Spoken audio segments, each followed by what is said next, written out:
నేను ఇంత మునిపే చెప్పాను, ఎవ్రీ క్రైసిస్ ఇది అన్ ఆపర్చునిటీ అని.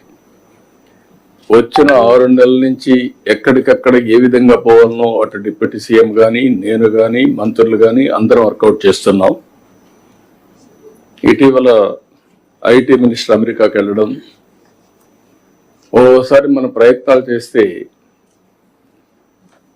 ఇమ్మీడియట్గా ఫలితాలు రావు. చాలా మంది ఫలితం వస్తేనే నేను మాట్లాడతాను అనే పరిస్థితిలో ఉంటాం. అది విశ్వసనీయత కాదు.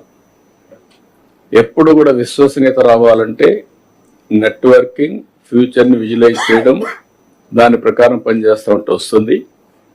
అందుకే మొన్నే ఐటీ మినిస్టర్ గారు అమెరికాకు పోయినప్పుడు అందరినీ కలిసి అదే మరిగా గూగుల్ క్యాంపస్ కూడా వెళ్ళి వాళ్ళు రిక్వెస్ట్ చేశారు.